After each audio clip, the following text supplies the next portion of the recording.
काली सरस्वती पूजा कि बसंत पंचमी आउ ए बसंत पंचमी दिन श्रीमंदिर में माँ सरस्वती पाखे ये बसंत काकरा भोग लगी था। ये काकरा खाइबापी बहुत बढ़िया टेस्ट लगे। ता सहित कम समय तैयारी हम और तैयारी करने प्रोसेस बहुत सहज। आपण मैंने भी काकरा तैयारी करुवे जेहेतु काली बसंत पंचमी अच्छी जगन्नाथ मंदिर में जो भाव में तैयारी कराए आपण मैंने भी तैयारी करूँ और माँ पाखे भोग लगातु। तो चलतु स्टार्ट करिबा आज रेसिपी। सबुठ प्रथमे आपण समस्त को वेलकम करछि मो चैनल दमयंती किचन रे। जदि आज वीडियो आपण मानकु पसंद आसीबो वीडियो को लाइक करदेबे, शेयर करेंगे, चैनल नुआ थे सब्सक्राइब करने। जदि फेसबुक पेज रे देखुचंती निश्चित भाव में फॉलो कर नियंतु। ये काकरा तैयारी करबा पई एठी हमें अटा नबा। तो मुझे गोटे गिना अटा नहीं गोटे गिनारे मेजरमेंट करके नहीं जावा जहाँ फल आम पानी मेजरमेंट पूरा परफेक्ट रहिबो। एबे हमें काकरा पई गोटे मसला तैयारी करबा। सेथि पई मुझे पान मधुरी 1.5 चामच नेली। गोलमरिच नहीं गोलमरिचर क्वांटिटी आपण कम बेसी करि परिबे किंबा गोलमरिच को प्रथमे गुंड करिकि तापर एठी पान मधुरी नेकी आपण एमती दरदरा करिकि रखि परिबे। देखंतु मु किंतु एठी गोलमरिच को टे दरदरा रखिछि जहाँ फल एटा खाइबा पई बहुत बढ़िया टेस्ट लागिबो। एबे हमें कड़ाई बसई नबा और इथिरे पानी ऐड करबा। आमे गोटे गिना अटा नेइथिले से अनुसार एठी मु 1.5 गिना पानी नेइछि। तो एबे हमें पानी को गरम करनबा और पानी गरम होला परे इथिरे ऐड करबा लूण आउ गुड़। तो गुड़र क्वांटिटी आपण कम बेसी करि परिबे, माने मीठा जति खाइबे से अनुसार गुड़ नेबे। एठी मु हाफ गिना गुड़ नेली। अटा आमे गोटे गिना नबा तो से अनुसार मु एठी हाफ गिना गुड़ ऐड कली। एबे आमे एथिरे मसला ऐड करबा। पान मधुरी गोलमरिच गुंड करि रखथिले तो मु एठी ऐड कर नउची आ याकू भलो भाबरे मिक्स करनबा। गैस रो फ्लेम हाई रखिकी याकू फुटिया पई छाड़ दबा। पानी फुटिला परे गैस रो फ्लेम लो कर दबा। तापरे आमे एथिरे अटा ऐड करबा। आपण मन भी घरे काकरा तैयारी करथुबे किंतु जेहेतु काली बसंत पंचमी अच्छी ना, बसंत पंचमी रे मंदिर रे जो भली भाव में पिठा को तैयारी करा जाए माने काकरा को आमे सेई भली तैयारी करबा और माँ को पाखरे भोग लगेबा। तो आपण माने घरे तैयारी करिवे।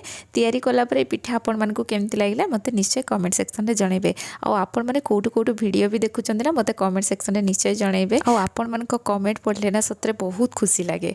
तो एडी देखंतु हमर जंतुणी रेडी हे गलानी। जदि मझिरे मझिरे कोटे कोटे लम्स रहि जाउतबो अटाटा जदि बिंडा बांध जाइतबो तो आपण माने व्यस्त ही पड़े ताकू हाथ में आम भल भाव में चकड़ी नवा। तो ये देखो ये आमर रेडी हो गला। आपड़ जिते अटाटा पकेबे गैस रो फ्लेम हाई रखिथे टिके यहाँ हो गला आप लो फ्लेम रे याकू जंती नेबे। तो ये गोटे थाली को बाहर कर नहीं और यहाँ हाथ को धरी है टाइप हेले तापर आम ये घी ऐड करवा। तापर भल भाव में हाथ में चकड़ी नवा। गरम थी अवस्था ही आम ये कमटा करवा किंतु हाथ को धरी होता दरकार। तो ये देखो या घी गुआ घी देकी मुझे बढ़िया से दली नहीं गुआ घी फ्लेवरटा एमती लास्ट पकेले भी बहुत बढ़िया आसे। तो एबे आमे पिठा तैयारी करबा। एठी मु गोटे गोटे पिठा तैयारी करछि। आपण माने चाहिले बेलणा पिठारे याकू बेली के एट ए टाइम 3-4टा पिठा तैयारी करि परिबे। बेली सारला परे जोटा हमर धारुआ थिबो जागा माने जेमति कि ग्लास किबा गिनारे ताकू कट लगे देबे। तो बहुत जल्दी से पिठा भी तैयारी हबो। जेहेतु कम जंतुणी थिला मु हाथ ताकू एमति तैयारी करनै छी। तो देखंतु हमर पिठा रेडी हे गला। एबे चलंतु याकू आमे फ्राई करबा। फ्राई करबा पई मु एठी रिफाइन तेल नै छी। मंदिर रे जो काकेरा भोग लगे ना सेटा गुआ घी फ्राई हुए। जदि आप भोग लगौथे तो गुआ घी फ्राई करूँ और तार टेस्ट भी बहुत बढ़िया आसो। जेहेतु मुझे भोग लगेनी से तेल फ्राई करची। तो एबे आमे अल्प टिके जंतुणी पकईकि देखा जे तेल आमर गरम अच्छी कि नहीं। जदि यहाँ सांगे सांगे ऊपर को पलि आसो आप जानवे तेल गरम अच्छी और सांगे सांगे पिठा तैयारी करवा आरंभ करने। प्रथम आम गैस रो फ्लेम हाई रखा। पिठा पकई सारा मीडियम फ्लेम रे याकू आमे फ्राई करवा। और ये देखो तेल टिके अधिक गरम हो जाइतिला बोली पिठा टिके डार्क कलर हो गला। तो आम मीडियम फ्लेम रे रखिकी पिठा को फ्राई करवा। और तेल भी ये पिठारे बेसी दरकार हुए। देखि पार्थुबे मु केते कम तेल रे पिठा फ्राई करछि। जदि आपण काकरा को हाई फ्लेम रे फ्राई करदेबे एटा ऊपरटा डार्क कलर हो जाव जल्दी जल्दी होकी पड़ जाव जेमति प्रथमरु हमर पिठा हेतिला। आ भितर पर्सनटा भी ठीक से कुक होबनी। सेति पे आमे मीडियम फ्लेम रे दबा। प्रथमे पिठा पकेइबा ता ऊपर को आमे तेल पकेइबा। जेहेतु कम तेल रे आमे फ्राई करछंती एटा बढ़िया से फुली गला परे उल्टा पाल्टा करके आमे पिठा को फ्राई करनबा। देखंतु हमर पिठा बहुत बढ़िया से रेडी हो गला। तो ये आमर काकरा सबू रेडी हो जाइए। सबू काकरा भी मुझे फ्राई करनेली। एबे या पई गोटे आ गोटे मसला तैयारी करबा। सेथि मुझे गोलमरिच नेली लवंग ये देखो नीचे 3टा आ अलैचर मंजी नबा।